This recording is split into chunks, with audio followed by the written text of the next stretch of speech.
email todaycb@rte.ie. Just last week, US President Donald Trump hosted a lengthy call with his Russian counterpart Vladimir Putin to discuss sensitive issues such as a potential ceasefire in the Ukraine war. In these calls, though, the leaders communicate via an interpreter, and interpreters play a crucial role in high-level multilingual meetings like these. So how do they work in such high-pressure situations? Well, Richard Simcott is a polyglot who has studied over 50 languages, and he joins me now. Good morning, Richard. Good morning, Claire. Thank you for being with us. You've been described as one of the UK's most multilingual people, and having studied up to 50 languages is a lot by anyone's standards, isn't it?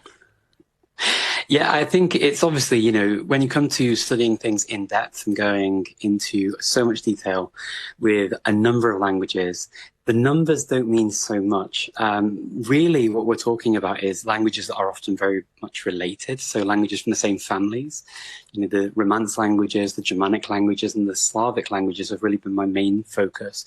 But once you've added those together, you're already pushing quite high numbers before you even start looking at any languages outside of that. So listen, up the 50 languages then, I've read you say that you use about 15 regularly and 30 then over the course of a year. Is that still the case?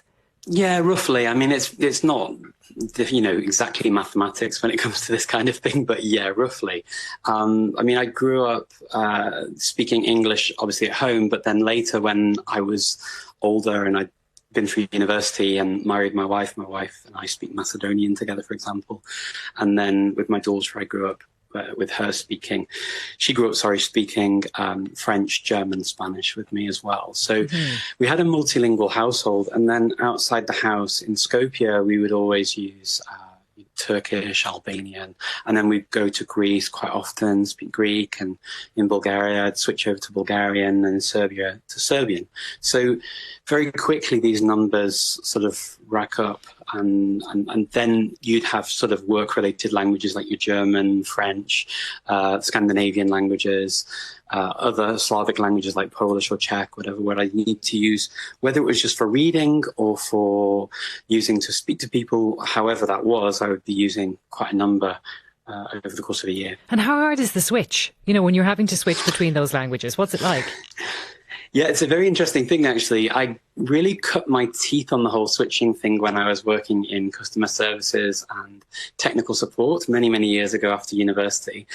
I was taking calls in around 8 languages regularly, and the phone would come up and it would say Switzerland, and I'd have to guess which language it would be.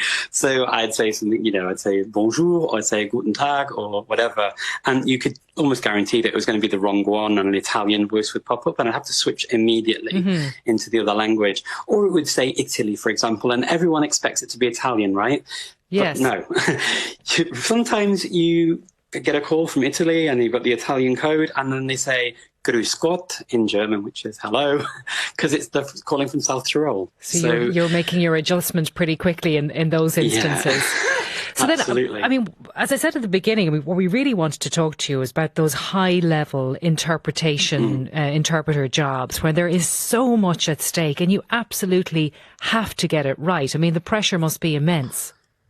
Oh, yeah, the pressure is, for those people, absolutely enormous. You're talking about things that you see in the news happening. So you're very aware of, the wrong word or the wrong reaction or the wrong way of phrasing something could become an international incident, and people's lives sometimes are in the balance when you have that kind of issue.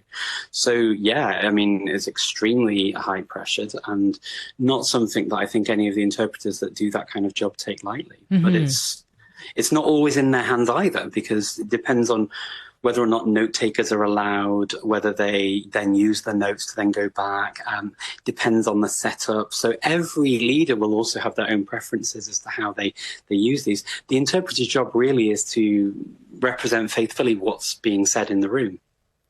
And if you're translating something, is your job to translate word for word, or do you have to do a bit of a cultural nuance translation as well, Richard? Well, if we take a thing like, Irish and English, you get these turns of phrase that are used in Ireland that you wouldn't use in, say, the UK. with, what kind of things someone's got on them or at them. And they're things that are from the Irish language translated into Hiberno English, but can only really be understood fully in the context of Irish English. Well, if you imagine that, 10 times more over an international sort of where people don't have that access to the cultural or other linguistic links, it makes it even more complicated. So a direct translation won't always work. And also the cultural reference points won't always work, because what's said in one context might not be something that's said in another. And if I'm sitting in a room and I'm the interpreter for somebody who's sitting beside me, and someone on a video link says something that is very offensive, are you prepared to translate that directly, even though the person who's being insulted is sitting right beside you? You have to, I suppose, don't you? Well, yeah, they have to represent faithfully what's being said. There's one thing to make slight adjustments to allow the message to still be given without it being completely garbled because of cultural or linguistic issues, because of the way the message is phrased. But it's a completely different thing to change the message entirely. If something's being said, that's the message. And whether it's nice or not, interpreters will have to do that. And, you can imagine during the Cold War, during trips to China with the Reagan administration and the Nixon administration, they've had teams of interpreters so that they don't have to rely just on one person, them getting tired, them getting stressed, them getting just, too heavily put on. So how do you feel then about us mere mortals when it comes to linguistics, learning a language on the apps? There are lots of new ones out at the moment. Do they work, do you think?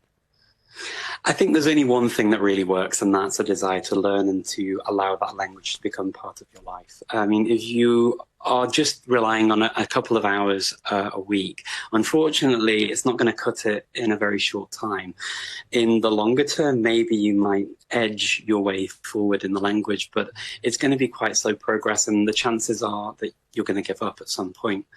Whereas if you are able to actually give yourself realistic goals and set yourself a realistic amount of time to be able to achieve those goals, then you're going to have success. It's usually having contact with the language, I would say, on a daily basis if you want the best results. And you gave Irish a go during lockdown. How was that? I have. Tommy Fulham, Gilga, Nish. Very good. My Tarsha Ro Yacker. My gosh, you got an accent there and everything, Richard. It's going very well. Yeah, Tommy Mahoney in Skopje, Nish, agus Geniel, Gilga and Valia show. That's amazing. Yeah. And in comparison to the other languages you've studied, what was Irish like?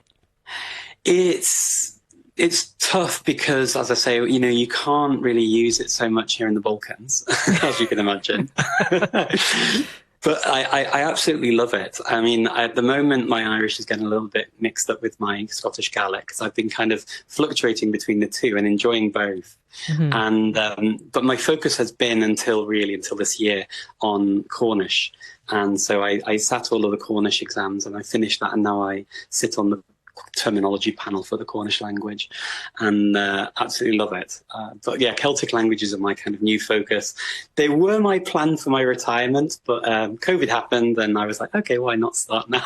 Yeah, it's just an extraordinary thing to be so proficient at and so interested in. Have there been any studies? Have you found anything to explain why you're the person who can learn 50 languages?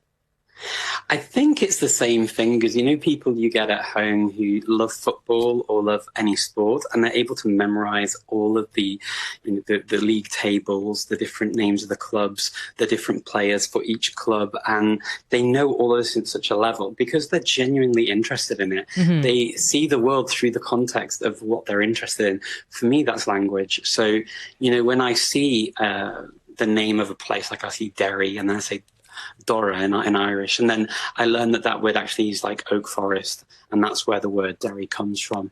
And then I'll learn that in Cornish, Derio is the word for oaks as well, oak trees. So you see this link, this common Celtic link, and this is how my brain sort of goes out really from there. Everything I look at, I see in the context of how it links together the bridges that we have between the languages and the cultures and people, and how it really adds colour to our world. Richard, it's been fascinating to talk to you. Thank you so much. Richard Simcott there. Gurv Mila Mahagat agus slán go fóill, Richard. Oh, Gurv Mahagat slán go fóill.